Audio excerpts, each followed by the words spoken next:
आज का दिन सुबह से ही बहुत ज़्यादा बिजी था। सुबह सुबह उठकर मार्केट का प्लान बनाया कि बस सुपर मार्केट जाना है और फ्रेश वेजिटेबल्स लेकर आनी है। सोचा इस दफ़ा इम्तियाज़ जाते हैं और वहाँ की वेजिटेबल्स ट्राई करते हैं। सबसे पहले तो अपनी प्यारी बहनों को, अपनी प्यारी सी यूट्यूब फैमिली को 14 अगस्त की बहुत बहुत मुबारक हो, आज़ादी मुबारक हो आप लोगों को। अल्लाह ताला हमारे पाकिस्तान को हमेशा सलामत रखे, आमीन सुम आमीन या रब्बुल आलमीन। और इसके बाद लेकर जाऊँगी आपको ग्रॉसरी करने, जहाँ पर आज के दिन में मैंने सोचा था, मैंने प्लान बनाया था कि हम वेजिटेबल्स की शॉपिंग करेंगे, वेजिटेबल्स को किस तरीके से ऑर्गेनाइज करेंगे, थोड़ा बहुत किचन को क्लीन करके सारी सब्जियों को ठिकाने लगाएंगे। जिसकी जो जगह है, जिसको जिस तरीके से रखना है वो ही करेंगे। और ना सिर्फ सब्जियां सेट करनी है, बल्कि हमने थोड़ी सी ना डीप क्लीनिंग, ऑर्गेनाइजिंग और थोड़ा बहुत एक छोटी मोटी रेसिपी भी आप लोगों के साथ शेयर करेंगे। So let's get started. अस्सलाम वालेकुम and welcome back to homemaker with Jiha. अगर आपने अभी तक मेरा चैनल सब्सक्राइब नहीं किया तो जल्दी से कर दीजिएगा और बेल आइकन पे क्लिक ज़रूर कर दें ताकि आपको मेरी वीडियोस के लेटेस्ट नोटिफिकेशंस आ जाएं। आज की वीडियो में आप लोगों के साथ अपना तरीक़ेकार शेयर करूंगी कि किस तरीके से वेजिटेबल्स की मैं परचेजिंग करने के बाद उनको कैसे रखती हूँ। फ्रूट्स एंड वेजिटेबल्स दोनों का जो है ना आप लोग के साथ शेयर करूँगी। अच्छा, बहुत ही ताज़ा सब्जियाँ थी। अगर मैं आपको ऑनेस्ट फीडबैक दूँ अपना, क्योंकि मैं मेट्रो भी विज़िट कर चुकी हूँ, राइजन भी विज़िट कर चुकी हूँ, इसके अलावा बाहर जो रेहड़ियाँ होती हैं, रेहड़ियों पे सब्जियां मिलती हैं, वो सारी भी देखी हैं। लेकिन इम्तियाज़ पे जो मुझे सब्जियों की जो रंग था, जो सब्जियों की फ्रेशनेस थी ना, वो मुझे ना और कोई कहीं नहीं नज़र आई। अच्छा, मैंने ना यहाँ से काफ़ी सारी सब्जियाँ ली थी। रेट्स इनके बिल्कुल मुनासिब थे, मुझे बिल्कुल भी ज़्यादा रेट्स नहीं लगे। और साथ ना ये मुझे पैकेट्स भी नज़र आ रहे थे पूनम के, फ्राइड अनियन थे और बहुत ही ज़्यादा ताज़ा, क्या तोरी, कद्दू, भिंडी, हर तरह के जो लाइक बैंगन्स, फल और सारी वैरायटी थी। यहाँ पे आप देख सकते हैं माड़ू भी थे, कद्दू के भी, लंबे वाले कद्दू, गोल वाले, हर चीज़ थी। मतलब सब्ज़ी की हर वैरायटी थी। तो खैर जो चीज़ें मुझे चाहिए थी वो मैंने ले ली। आप लोगों के साथ घर जाकर शेयर करती हूँ। कुछ और भी छोटी मोटी चीज़ें, जैसे कि ब्रेड ख़त्म हुई हुई थी और ये जो बंस थे बहुत ही फ्रेश थे, कुछ बंस लिए। केक बहुत ही इनका मुझे पसंद आया था, ये वाला। वैसे तो घर में भी बन जाता है, लेकिन समटाइम्स आपको इस तरह की चीज़ें बहुत अच्छी लगती हैं। गेस्ट आए थे और इतनी कोई बरकत पड़ी थी। ये छोटे वाला मैंने लिया था, इतना मज़े का था, गेस्ट को भी बहुत पसंद आया था। तो मैंने सोचा इस दफ़ा ना बड़े वाला ले लेती हूँ, क्योंकि अब मेरा कुछ दिन तक लाइक 15-20 दिन तक ना दोबारा चक्कर नहीं लगना। मैं 20 दिन की सब्ज़ी ना इकट्ठी ले आई हूँ। अच्छा, ये मैंने ड्रेस पहना हुआ था, पता नहीं अल्लाह की तरफ से ही ना जो वार्डरोब से कपड़े निकाल रही थी, ग्रीन निकल रहे थे। ग्रीन, कभी कोई ग्रीन, कभी कोई ग्रीन। इस वीडियो में भी आपको 2 तरह के ग्रीन नज़र आएंगे, क्योंकि आज़ादी बनाई है भाई। आज़ादी हमने खूब इस दफ़ा जो है ना माशाल्लाह जोशो खरोश से मनाई है। और उसके बाद कुछ यहाँ से चीज़ें पैक करवा ली थी। अच्छा, इसका भी ना बहुत मज़े का इंटरेस्टिंग व्लॉग मैंने ना नेक्स्ट शेयर करना है कि मैं कौन कौन से सालन लाई हूँ, मैं किस तरह से इन सालनों को ना इस्तेमाल करती हूँ और चस्के हम लगाते हैं, थोड़े से पैसों में खूब इंजॉय करते हैं। और ये इतने कोई मज़ेदार और फ्रेश सालन थे। इंशाल्लाह नेक्स्ट वीडियो में ना इसके बारे में आपके साथ शेयर करूँगी। अभी मैं ऐड कर सकती थी, मैंने ऐड किया था ये वाला चंक ना, बट वीडियो बहुत लंबी हो रही थी ब्लॉग, तो मैंने कहा नहीं, आज का दिन जो है ना हमने सिर्फ सब्जियों को देना है, सब्जियों को ऑर्गेनाइज़ करना है। थोड़ी सी जो ये सारी चीज़ें ना ये बस करनी है। अच्छा, मैं भी ना तरी हटवा के, मसाला डलवा के ऊपर हरी मिर्च और धनिया इसमें डलवा के पैक करवा रही थी। और इनके रेट्स भी आपको इंशाल्लाह ताला बताऊँगी कि मैंने कौन कौन सा इनका सालन जो मैंने ट्राई किए मुझे अच्छे लगे हैं, और फीडबैक आप लोगों को दूँगी। तो जल्दी से चैनल को सब्सक्राइब कर दे। और नेक्स्ट ब्लॉग जो कल का ब्लॉग होगा, देखते हैं कल ब्लॉग डालती हूँ या परसों, लेट्स सी, वो शेयर करूँगी। अच्छा, इनका ये मिंट मार्गरेटा भी बहुत अच्छा था, बहुत ही मज़े का था। खैर घर आ जाए भाई घर आए हैं तो अच्छा। सुबह के टाइम पता चला है कोई हेल्पर नहीं थी, कुछ समझ नहीं आ रही क्या करूं, किचन भी समेटना है, सब्जियां भी समेटनी है, कुछ भी समझ नहीं आ रही थी कि यार सारा कुछ एक साथ कैसे करूं, नाश्ते भी बनाने, बर्तन भी धोने, खाना भी बनाना। फिर मैं बाहर उतरी। अच्छा, मेरी आदत है थोड़ा ना, मैं लाइक जब मिलती हूँ प्यार से मिलती हूँ, हेलो हाय हो गई थी मेरी। ये जो खातून है सफाई कर रही है ना, तो इसके साथ आज से कुछ 3 दिन पहले मैंने 3 सफाई वालियाँ जा रही थी, मैंने आवाज़ दी बात सुनना। तीनों ने ना मुड़ के पीछे देखा। मैंने कहा क्या नाम है, कहती शाजिया। और वो तीनों का नाम शाजिया था। खैर उसमें जो छोटे कद वाली एक शाजिया थी ना, वो आगे ये वाली शाजिया पीछे हो गई। तो ये चली गई। मुझे अच्छी लगी थी, इसकी वाइब अच्छी लगी थी। मैं थोड़ा सा ना देख लेती हूँ, आइडिया हो जाता है शक्ल से भी कि मतलब कौन ज़रा बेहतर है। खैर वो छोटी वाली शाजिया जो थी उसके साथ मुझे कोई ख़ास समझ नहीं आई, ये लोग चली गई थी। और वो अगले दिन आई नहीं ना, उसको मैंने कहा चलो तुम आ जाना, वो नहीं आई। खैर मैं वेट करती रही, सफाई खुद कर दी। आज क्या हुआ कि मुझे इसी तरह हेल्पर की ज़रूरत थी। मैंने कहा चलो नीचे जाकर देखते हैं, शायद कोई मिल जाए। मैं नीचे गई तो देखा ये शादिया ना वहाँ से आ रही थी। इसने मुझे पहचान लिया। मैंने कहा चलो आ जाओ अब। तो फिर कहती है हाँ बाजी, कुदरत ने हमें मिलवा दिया और बस जो है ना अब मैंने ही आपका काम करना है। खैर वो मुझे कह रही थी कि आप मुझे किचन का भी दे दें। मैंने कहा नहीं, किचन में खुद करूँगी, तुम सिर्फ ना फ़र्श का कर दिया करो। खैर टाइल्स साफ़ करना अच्छे तरीके से, मेरी ना तसल्ली नहीं होती जब तक हर कोना अच्छे तरीके से साफ़ ना हो जाए। तवे वगैरह वॉश करके इसको रख दिए थे बैग पे। अब तवे जो हैं वो मैं सेट करके रख दूँगी, जिसकी जो जगह है उसको फ़िलहाल रख दूँगी। काफ़ी ज़्यादा चीज़ें मैंने चेंज की हैं किचन में। अब हम सब्ज़ियों को पहले रख लेते हैं, फिर बाकी जो थोड़ी बहुत ऑर्गेनाइज़ करना होगा किचन को मैं कर लूँगी, क्योंकि वेजिटेबल्स को ना प्रॉपर ठिकाने लगाना पड़ता है, वरना ना ये ख़राब हो जाती हैं सब्ज़ियाँ। अच्छा, ये गन्ने कह रही हूँ, ये सिट्टे भी लेकर आई थी। सिट्टों को हम बॉयल कर लेंगे और बनाएंगे घर में। अभी आपको मैं दिखाऊंगी मैं किस तरह से इनको यूटिलाइज़ करती हूँ। भिंडी भी ले आई थी, भिंडी जो है इंशाल्लाह अभी मैं काट लूँगी, और बाकी आपको दिखाती हूँ कि मैं किस तरीके से भिंडी को स्टोर करती हूँ, क्योंकि इतना टाइम नहीं होता ना, मैंने लाइक काफ़ी सारे काम करने होते हैं, तो फिर मैं इस तरह से ना चीज़ों को काट करके फ्रिज में रख लेती हूँ। अच्छा, भिंडी जो है इस तरह से काट के ऑलरेडी रखी हुई थी, लेकिन ये एक सालन बनना था और ख़त्म हो जानी थी, तो इसलिए ना मैं एक्स्ट्रा ले आई हूँ एडवांस में, कि फिर इसको दोबारा से ना रीस्टॉक कर लेते हैं। अच्छा, ये जो है ना ये बीटरूट लेकर आई थी, इसको भी सैलड्स की चीज़ें जो है ना वो मैं ज़्यादा लेकर आई हूँ, क्योंकि वेट लॉस को भी हमने जहन में रखना है। और ये लेके आई थी शलजम, और ये इसी तरह सिट्टे, और बहुत सारी चीज़ें जो थी वो ऑलरेडी पड़ी हुई थी। जैसे प्याज मैंने रीस्टॉक कर लिए हुए थे, आलू भी ले आई थी, और टमाटरों का मैं बताती हूँ कि मैं टमाटरों को किस तरीके से रखती हूँ। अनियंस बहुत अच्छे थे, ये वाले इतने जूसी थे कि मैं आपको बता नहीं सकती, मुझे बहुत पसंद आए इनके अनियंस, तो मैं कुछ पड़े हुए थे, कुछ और ले आई हूँ। अच्छा, हरी मिर्चों का स्टॉक ले आई थी, पुदीने का स्टॉक ले आई थी, कुछ फ्रूट्स थे। मतलब ये सारी चीज़ें ना बहुत महंगी नहीं है, लेकिन यही चीज़ें इतने ही रेट्स में आप बाहर जब रेडियों से लेते हैं ना, एक तो वो क्वालिटी भी नहीं अच्छी होती, एक तो वो शॉपर भी आपको नहीं पकड़ने देते, अपनी मर्ज़ी का भी नहीं डालने देते, और जो है ना आप बस इसी तरह आपको फिर शॉपिंग करनी पड़ती है। तो फिर अपनी मर्ज़ी से जब आप चुन के चीज़ लेते हैं, पैसे भी उतने ही, तो फिर मैं कहती हूँ कि तसल्ली भी हो जाती है, और एक सेटिस्फेक्शन अच्छे तरीके से साफ़ सुथरी जब आप चीज़ लेते हैं ना तो आपको अच्छा ही लगता है। अच्छा, खैर ये सारा कुछ मैंने अब खोल तो लिया था, अब मैं कह रही थी कि 1 बाय 1 ना मैं ऑर्गेनाइज़ करती हूँ चीज़ों को। अच्छा, शिमला मिर्च और बाकी भिंडी, पालक, अदरक लहसुन का पेस्ट मैंने बनाकर रख लिया था। सब कुछ ही ना फ्रेश ही मिल गया था। जब आप मार्केट जाकर खुद सेलेक्ट करते हैं ना, तो फिर मैं जैसे कि मैंने अभी पहले बताया, उसका ना अलग ही मज़ा होता है, एक अलग ही सेटिस्फेक्शन होती है, और हर चीज़ को अच्छे तरीके से रखने का भी ना बड़ा ही मज़ा आता है, स्टोर करने का भी मज़ा आ रहा होता है। जब आपकी मर्ज़ी की चीज़ ना आए ना, बस फिर इंसान कर तो लेता है काम, लेकिन थोड़ा सा बेदिली से करता है।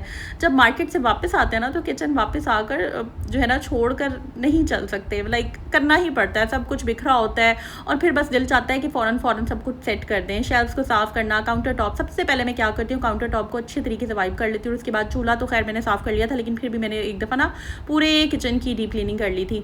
थोड़ा थोड़ा करके ना सब कुछ अच्छे तरीके से सेट हो जाता है। अब बस स्टार्ट कर दिया सब्जियों को ऑर्गेनाइज़ करना। सबसे पहले मैंने हरी मिर्चों का पैकेट खोल लिया है, और ये नेट में होती है ना, इसलिए ख़राब नहीं होती। शॉपर में जो चीज़ें होती हैं ना जल्दी ख़राब हो जाती है, नेट के थ्रू क्योंकि हवा वगैरह गुजरती रहती है, तो सब्जियाँ इतनी जल्दी ख़राब नहीं होती। अच्छा, अब मैंने हरी मिर्चों को इस तरीके से स्टोर करना है कि मैंने पेपर टॉवल ले लिया है, एक एयर टाइट कंटेनर के अंदर मैंने पेपर टॉवल बिछा लिया है। अब मैंने हरी मिर्चों की ना डंडियाँ तोड़ लेनी है, इससे ना इनकी लाइफ बढ़ जाती है, और ये तकरीबन 15 से 20 दिन आराम से गुजर जाएंगी। बड़ी मुश्किल से इतनी सारी हरी मिर्चें थी, लेकिन क्या करूँ, मैंने सोचा बस, अब मैंने थक गई थी, हाथ भी थक गए थे, डंडियाँ तोड़ के मैंने कहा नहीं यार, एक दफ़ा कर लेते हैं ये काम, फिर आपको पूरे महीने, आधे महीने, मैंने तो पूरा महीना भी चला लेनी है, मैं भी 15 दिन चलाऊँ मैं पूरा महीना चलाऊँगी, और फिर ना सुकून हो जाता है पूरे महीने का। अच्छा, मज़े की बात है, अभी ये मैंने पैकेट हरी मिर्चों का करके रखा ही था, तो फिर मुझे याद आया थोड़ी सी और भी पड़ी हैं, तो फिर वो भी मैंने खैर आगे जाकर कर लिया था। तो बस ये राइट कंटेनर्स में रखना ना, हर चीज़ को एयर टाइट कंटेनर्स में रखना ना बहुत ज़रूरी होता है। ये स्टेप इसलिए ज़रूरी होता है ताकि सब्जियां ज़्यादा देर तक फ्रेश रहें, और कुकिंग के वक्त ना हमें जल्दी जल्दी ना मची हो, उस टाइम में एक हड़बड़ी सी मच जाती है। अच्छा, घर का काम ना कभी ख़त्म नहीं होता, लेकिन जब आप दिल से और प्लानिंग के साथ काम करते हैं ना, तो थकन भी महसूस नहीं होती। मैं थकी तो हुई थी, लेकिन थकन महसूस नहीं हो रही थी। पता नहीं ये क्या चक्कर है, ये क्या साइंस है। आज का दिन इतना कोई प्रोडक्टिव गुजरा माशाल्लाह। उम्मीद है आपको ये मेरी वीडियो जो व्लॉग है ना, ये अच्छा लग रहा होगा। मुझे यकीन है कि आपको मज़ा आ रहा होगा देखने का, और अगर अच्छा लग रहा है ना, तो जल्दी से चैनल को सब्सक्राइब कर दे और बेल पे क्लिक भी कर दे, ताकि आपको मेरी वीडियोस की ना लेटेस्ट नोटिफिकेशन आ जाए। मैं ना थोड़ा रियल स्टाइल में ब्लॉगिंग करती हूँ, मेरी आदत है, जो मेरे सब्सक्राइबर हैं उनको मेरा पता है। अच्छा, बहुत से कमेंट आते हैं, थोड़ा आहिस्ता बोला करें, थोड़ा ऐसे बोला करें, थोड़ा वैसे बोला करें। तो भाई बहन, आपकी जो बहन है ना, बड़ी आदत से मजबूर है। मैंने जैसे बोलना ना, मैंने वैसे ही बोलना है, मैं अपनी ही मर्ज़ी करती हूँ। और मैं हमेशा कहती हूँ कि यार यूट्यूब जो है ना होम मेकरों से भरा पड़ा है, आप जिस होम मेकर को देखना ना देख ले, कोई टेंशन नहीं है, कोई दिक्कत नहीं है मुझे, ठीक है जी। जिन्होंने मुझे देखना ना, जिन मेरी प्यारी बहनों को मेरे साथ एक अटैचमेंट हो गई है, मुझे पता है उन्होंने कहीं नहीं जाना।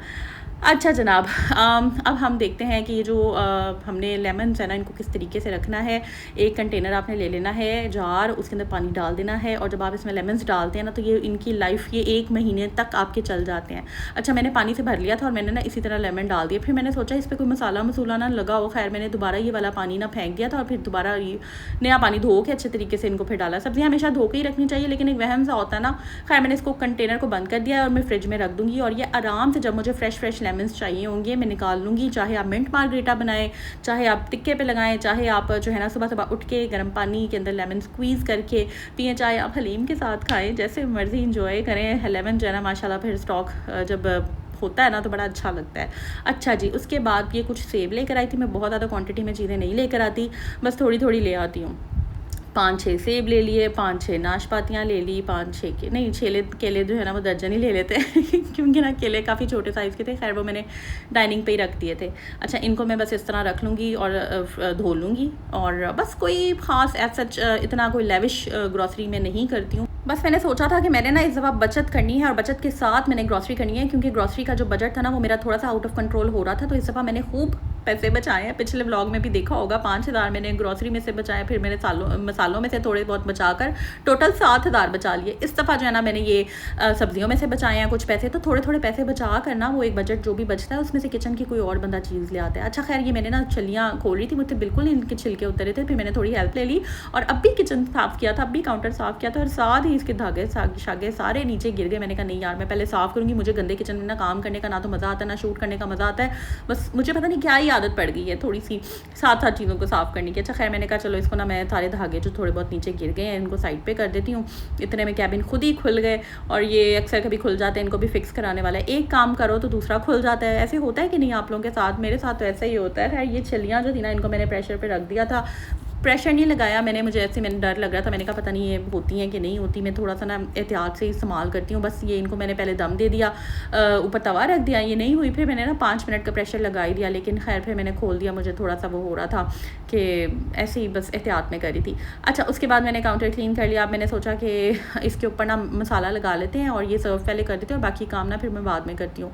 तो बस अब मैंने लेमन एक निकाल लिया था, उसको मैंने हाफ़ कर लिया था, और चाट मसाला लेकर ना तो ये वाली जो छलियाँ हैं ना, इनको बस मैंने सर्व कर देना है। बच्चे खा लेते हैं, शौक़ से खा लेते हैं, तो बस। अच्छा, बाकी ना आपके साथ मैंने एक और बात भी शेयर करनी थी। अच्छा, मैंने ना थोड़ा बहुत फ्रिज की भी क्लीनिंग की थी, डीप क्लीनिंग की थी, और जब साफ़ कर रही थी ना, क्योंकि अभी इतनी ज़्यादा हरी मिर्चें मैंने डंडियाँ उतार के रखी हैं, तो फिर मुझे एक और वो जो है ना पैकेट नज़र आ गया, उसी का नेट नज़र आ गया, हरी मिर्चों का होने वाला था। वो मेरा हाल में लास्ट वीक लाई थी। अक्सर ऐसे होता है कि नहीं कि आप ना किसी कोने में फ्रिज में रख के चीज़ भूल जाते हैं समटाइम्स, मतलब मेरे साथ ना ऐसे हो जाता है। फिर मुझे खुद पे इतनी हंसी आ गई, मैं सोच रही थी मैंने सब कुछ ही अच्छे तरीके से ऑर्गेनाइज़ कर लिया, फिर भी कुछ ना कुछ रह ही जाता है। लेकिन ये होता है जब रोज़ रोज़ काम होता है, कभी कुछ रह जाता है तो कभी कुछ मिल जाता है। फिर सोचा कि आज पूरा फ्रिज ना मैंने प्रॉपर तरीके से सेट करना है, एक एक शेल्फ वाइप करनी है। वैसे मैंने ऊपर जो है ना वो शीट्स रखी हुई हैं, उनको भी साफ़ किया, प्रॉपर ऑर्गेनाइज़ किया, पूरा सामान निकाल कर जो चीज़ें फेंकने वाली थी वो फेंक दी, जो चीज़ें चाहिए थी वो रख ली। ऐसे ना छोटी छोटी चीज़ें सेट हो जाती हैं, और एक दिन में जब आप छोटी छोटी चीज़ों को कर लेते हैं ना, तो आपको लगता है एक अलग सी ना कोई जीत सी महसूस होती है, जैसे आपने कोई पता नहीं क्या कारनामा मारा है। अच्छा, वो खुशी होती है सिर्फ आप ही महसूस कर सकते हैं, आप किसी और को बता नहीं सकते, एक्सप्लेन नहीं कर सकते। मतलब ये हम ख़वातीन जो है ना आपस में रिलेट कर सकती हैं। ऐसे ही जब हम छोटे छोटे घर के काम करते जाते हैं ना, हमें अच्छा लगता है, हम ऑर्गेनाइज्ड फील करते हैं, मेंटली भी हम अच्छा फील करते हैं, रिलैक्स्ड फील करते हैं। खैर, बातों बातों में मैंने मसाला लगा लिया था और मैं अंदर जाकर ना दे आई थी। फिर ये तो बस ये था, मैं इसको बंद करके भी रख ही रही थी, तो फिर दूसरा भी पैकेट निकल आया। खैर, वो भी अब मैं जल्दी जल्दी से कर लूँगी। अच्छा, एक और मैं आपको बात बताती हूँ। मैं ना काफ़ी टाइम जब से यहाँ पे आई हूँ ना, पहले तो मेट्रो वगैरह से कर लेते थे, लेकिन कुछ अर्सा ना मैं इधर से भी सब्ज़ी लाती रही हूँ, घर के पास वाली जो शॉप्स होती हैं। अच्छा, अगर मैं ऑनलाइन क्योंकि कभी कभी ना पिछले दिनों बहुत गर्मी थी शदीद, जब हीट वेव चल रही थी ना, बच्चों के कुछ एग्ज़ाम्स वगैरह भी थे, स्कूल जाना आना, तो मैं कॉल करके मंगवा लेती थी सब्ज़ियाँ। लेकिन अक्सर क्या होता था, आधे अगर टमाटर 2 किलो मंगवाए हैं ना, आधे टमाटर ठीक होते थे, आधे टमाटर गीले ख़राब दे देते थे। ये ऐसे ही करते हैं, डिलीवरीज जो होती हैं ना उसमें ये चीज़ ख़राब दे देते हैं। हाथ से जब आप चुन चुन के चीज़ डालते हैं ना, वो सारी सही होती हैं, कोई उसमें रोक टोक नहीं होती, क्योंकि रेडियो पे भी अक्सर कभी कहते तो भाई वो शॉपर में खुद ही चीज़ें डालते हैं, आपको नहीं डालने देते। और उनकी इतनी कोई स्किल होती है ना इसमें, वो घुमा के ऐसे ख़राब चीज़ अंदर डालते हैं, आपको पता भी नहीं चलता है। घर जाकर जब आप खोलते हैं आपको बहुत गुस्सा आता है। तो खैर बस ये सारी चीज़ें, जब आप पैसे पूरा पे कर रहे हैं, आप रेट पूरा जो भी है वो दे रहे हैं, तो फिर क्यों आप ख़राब चीज़ लें। तो बस इसी तरह होता है। जब मैं सब्ज़ियाँ वॉश कर रही होती ना, तो एक बात मुझे याद आ गई। बचपन में जब अम्मी और अब्बू मार्केट से चीज़ें लेकर आते थे ना, तो सबको बुलाया जाता था, चलो ये सब्ज़ियाँ उठाओ और ऊपर लेकर जाओ। मुझे याद है हम फर्स्ट फ्लोर पे होते थे और इतनी ज़्यादा सब्ज़ियों के, क्योंकि उन दिनों में ना बड़ा एक होता था कि मंडी से लेकर आते थे चीज़ें। मेरे अब्बू जाकर मंडी से चीज़ें लाते थे, तो फिर हम सारी बहनें जो थी ना नीचे से जाकर शॉपर ऊपर उठा के लाती थी। तो फिर कहती मैं हेल्प करूँ, मैं हेल्प करूँ। अच्छा उस वक्त ना काम लगता था, लेकिन अब समझ आता है कि घर के काम में सबका हिस्सा होना ना, सबका पार्टिसिपेट करना ना बहुत ज़्यादा ज़रूरी होता है। इसी तरह मैं भी जब सामान ऊपर लेकर आ रही थी ना, तो मैंने बच्चों से कहा सारे बच्चे ना एक एक शॉपर पकड़ेंगे। आज जब मैं अकेली ये सब कर रही होती हूँ, कभी कभी बच्चे समटाइम्स हेल्प कर देते हैं, बट बच्चे हमेशा नहीं करते। छोटा सा हल्का सा पैकेट जो है ना, मैं उनको पकड़ा देती हूँ ताकि उनको भी सेंस ऑफ रिस्पॉन्सिबिलिटी आए। तो बहुत याद आती हैं घर वाले, पुरानी यादें बहुत याद आती हैं, लाइक सारी मेमोरीज़। आप सबको भी यकीनन जब ये बात आप सुन रहे होंगे, आपके माइंड में सारी फिल्म चल रही होगी पुरानी। अच्छा खैर, अब इम्पॉर्टेंट बात की तरफ भी आते हैं। टमाटरों को मैं क्या करती हूँ कि ढेर सारे टमाटर लेके अच्छे से वॉश करके सेंटर से काट के और उनको मैं इस जग में डाल लेती हूँ ब्लेंडर में, और थोड़ा सा पानी डाल के, ज़्यादा नहीं, थोड़ा सा पानी डाल के ब्लेंड कर लेती हूँ। फिर मैं या तो जो आइस क्यूब्स वाली ट्रे है, भावें आप उसमें डाल लें चाहे आप इसको प्लास्टिक के डब्बे में डाल लें। हमने फ्रीज़ करना है इसको, थोड़ा सा फ्रीज़ करने के बाद इसके अंदर आप कट्स लगाकर क्यूब्स बना लें। मेरे हाथ जो डब्बा लगा मैंने उसी के अंदर डाल दिया। उसके बाद जो प्याज था ना, वो भी मैंने काट लिया। प्याज थोड़ा सा जहरीला सा होता है, कहते हैं कि इसको अच्छी तरह से धो के, वैसे बेस्ट तरीका ये है कि आप फ्राई करके रखें या मसाला बना लें, लेकिन धो के मैंने अच्छे तरीके से ना मैं काट लेती हूँ। बस एक दिन के हिसाब से मैं काटती हूँ। थोड़ा बहुत फ्रीज़र जो साइड से गंदा था मैंने उसको ना साफ़ कर लिया, और ये मैंने अब फ्रीज़ होने के लिए रख दिए। फिर मैंने सोचा यार दूध का पैकेट तो रह ही गया, वो मैंने ना, क्योंकि जल्दी जल्दी में जब सब्जियां लाई थी दूध वाला भी आ गया था, तो बस 1 किलो दूध ही मैं ज़्यादा नहीं लेती हूँ। मैंने वो खोला तो बस ये सारे ब्लेंडर्स होते रहते हैं ये देख लें दूध जो है ना, बस अफसोस भी होता है, लेकिन क्या करें, अब हमने जब होम मेकरों ने सारे काम संभाले होते हैं ना कुछ ऊपर नीचे भी हो जाता। अच्छा होम मेकर तो बड़ा प्यारा सा डिसेंट सा वर्ड है ना, लेकिन होम मेकरें कहने का ना एक अपना ही मज़ा आता है। ये जो होम मेकरों ने चैनल खोले हुए ना इतने सारे, कभी कभी मैं तो खुद कभी अब ना लिटरली कभी बोर हो जाती हूँ, तंग आ जाती हूँ। अच्छा मुझे कभी कोई कमेंट आ जाए ना, आपने फलाने की टिप ली है, फलाने भाई मुझे माफ़ कर दे, मैं किसी का ब्लॉग में सच कह रही हूँ, मैं किसी का ब्लॉग नहीं देखती। लाइक मेरे पास टाइम ही नहीं होता, क्योंकि मेरे हस्बैंड ने मुझे साफ कह दिया कि तुम ना ब्लॉगिंग छोड़ दो, ठीक है, क्योंकि ज़ाहिर है बच्चों का नया सेशन स्टार्ट हो रहा है और बहुत सारी चीज़ें, और घर को देखें, बाहर को देखें, अपने काम, अपनी लाइफ भी तो होती है ना। ये तो बस एक चंद पैसों के लिए आप यूट्यूब पे आओ और मेहनत करो इतनी ज़्यादा, तो वो बस काफ़ी ज़्यादा कह रहे हैं कि तुम ना छोड़ दो यूट्यूब को। ठीक है जो भी है जिस तरह है, बट हाँ एक हॉबी के तौर पे ले रही हो, बट स्टिल घर जो है उसको प्रायोरिटी दो, घर को देखो। तो इसलिए ना मुझे प्लीज़ आप जो है ना, जितनी भी आती हैं ना, मतलब मुझे तो अक्सर पता है कि जो यूट्यूबर्स हैं 1-2, वो ख़ुद भी उन्होंने डिफरेंट आईडीज़ बनाए हुए हैं, और वो ज़ाहिर है जो बिल्कुल फ्री होती हैं वो इस चीज़ को लेकर आगे चल रही हैं। लेकिन लिटरली मेरे पास इतना टाइम नहीं होता ना, मैं किसी का, मैं आज आपको हल्फन एक बात बता रही हूँ, मैं किसी का व्लॉग नहीं देखती, मेरे पास बिल्कुल टाइम नहीं होता। मैं बस, आप देख रहे हैं वॉइस ओवर करने का जो मेरा तरीका है बहुत ही कैजुअल है, मैं ऐसी ही हूँ। मैं आराम से बैठ के ड्राइंग रूम में, कोई स्क्रिप्ट मेरे हाथ में नहीं है, कोई पेपर मेरे हाथ में नहीं, कुछ भी नहीं है। जो मैंने काम किया आप लोगों के साथ शेयर किया। और ये पटाखे पटूखे देखने हम गए हुए थे, 14 अगस्त की आज़ादी बनाने हम गए हुए थे, और बहुत मज़ा आया, बड़ा इन्जॉय किया माशाल्लाह से। खूब जो है ना इस दफ़ा बचपन की यादें जो है ना हमारी ताज़ा हुई, कि जिस तरह से बचपन में फायरवर्क्स होते थे, देखते थे। मैं तो खुद भी इतने अनार चलाती थी, लिटरली फुलझड़ियाँ, अनार और पता नहीं क्या क्या, खुद मुझे डर डूर कोई नहीं लगता था ठीक है। और इसी तरह झंडा सबसे पहले लेकर जो है ना ऊपर जाके टैंकी पे बांधना, फिर झंडियाँ खुद बनाना आटे के साथ, लई के साथ, वो जो मैदे की होती थी, और उसके बाद वो झंडियाँ लगाना, और फिर भी कम पड़ जाती थी तो फिर और जाकर पैकेट लेके आना, बैज लगाना। बाजे में हम इतने नहीं बजाते थे, लेकिन अब तो खैर बाजों का इतना ट्रेंड, पूरे यूट्यूब पे बाजे बजा बजा के यूके में इधर उधर। खैर आई होप ये ब्लॉग आपको अच्छा लगा होगा, ये वीडियो, ये ब्लॉग अच्छा लगा होगा। मैंने बहुत टाइम निकाल करना मैं आप लोगों के लिए ये शूट बनाती हूँ। अभी वैसे मेरी चाय का टाइम है, बस अब मैं किचन में जाऊँगी, चाय बनाऊँगी, और इंशाल्लाह ताला फिर मज़े के कमेंट्स पढ़ूँगी जो आप लोग करने वाले हैं इस ब्लॉग के नीचे। लाइक कर दें, सब्सक्राइब कर दें, शेयर कर दें, बेल आइकन पे क्लिक कर दें। अपनी दुआओं में याद रखें, ख्याल रखें। अल्लाह।